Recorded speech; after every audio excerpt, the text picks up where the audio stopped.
Low ಮಚ್ಚ ಇವಾಗೆಲ್ಲ ಮಕ್ಳು ಬೋಳಿ ಮಕ್ಳು ಆಗ್ಬಿಟ್ಟವ್ರಪ್ಪ.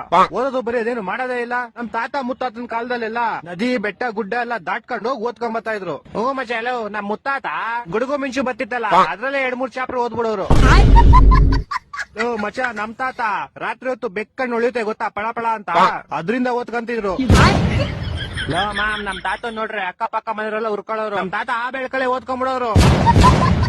ಲೋ ಮಾಮ್ಸ್ ತಾತ ಮುತ್ತಾತನೆಲ್ಲ ಬಿಟ್ಟಾಕ್ರಲ್ಲಿ ನಾವೆಲ್ಲ ಹೆಂಗ ಓದ್ತಾ ಇದ್ವಿ. ಹೂ ಮಚ್ಚಲ್ಲ ನಾನು ವಾಚದ ಲೈಟ್ ಬತ್ತಿತ್ತಲ್ಲ ಅದರಿಂದ ಓದ್ತಿದ್ದೆ. ಹೊಟ್ಟೆ ಎಷ್ಟು ಉರ್ತಾವ್ರ. ಲೋ ಮಾಮ್ ನಾನು ಕಲ್ನ ಒಂದಕ್ಕೊಂದ್ ನೋಡಿದ್ರೆ ಬೆಂಕಿ ಕಿಡಿ ಬತ್ತಿತ್ತಲ್ಲ ಅದರಿಂದ ಓದ್ತಿದ್ದೆ. ಎಂತ ದೊಡ್ಡ ಪಿಕ್ಕಲು ಕುಡುಕ್ ನನ್ ಲೇ ಮಚ್ಚ ನಮ್ಮ ಮನೇಲಿ ನನ್ನ ರಿಮೋಟ್ ಲೈಟ್ ಬರುತ್ತಲ್ಲ ಆ ಲೈಟ್ ಇಂದ ಓದ್ತಿದ್ದೆ. ಒಂದೊಂದಲ್ಲ ಒಂದೊಂದ್ ಲೋ ಮಾಮ್ಸ್ ನನ್ ಕತೆ ಕೇಳ್ರಿ ಇಲ್ಲಿ ಒಂದ್ ಬುಕ್ ಬೆಂಕಿ ಹಚ್ಬಿಡ್ತಿದ್ದೆ. ಆ ಬೆಂಕಿ 6 ವರ್ಷದಲ್ಲಿ 3-4 ಬುಕ್ ಓದ್ಬಿಡ್ತಿದ್ದೆ. ಕೊಟ್ಟಿದ್ ನನ್ನ ಮಗನಲ್ಲ. ಅರೆ ಮಚ್ಚ ಒಂದ್ ತಪ್ಪ ಮಾಡ್ಬಿಟ್ಟೆ ನೀನು. ಏನ್ ತಪ್ಪ ಮಾಡ್ಬಿಟ್ಟೆ? ನಿಂಗೆ ನಿಮ್ ತಾತಂಗೆ ಓದಕ್ ಇಷ್ಟೊಂದ್ ಚೂಳಿದಿದ್ರೆ ಒಂದ್ ಕ್ಯಾಂಡ್ಲ್ ತಗೊಂಡ್ಬಿಡ್ಬೇಕಾಗಿತ್ತು. ಅಕ್ಕ ನಿಂಗೆ ನಿಮ್ ತಾತಂಗೆ ಓದ್ಬೇಕಂತ ಅಷ್ಟೊಂದ್ ಚೂಳಿದಿದ್ರೆ ಬೆಳಗ್ಗೆ ಹೊತ್ತೇನ್ ತೆರಿತಿದ್ರ? ಬೆಳಗ್ಗೆ ಹೊತ್ತು ಓದ್ಕೊಬೇಕಾಗಿತ್ತು.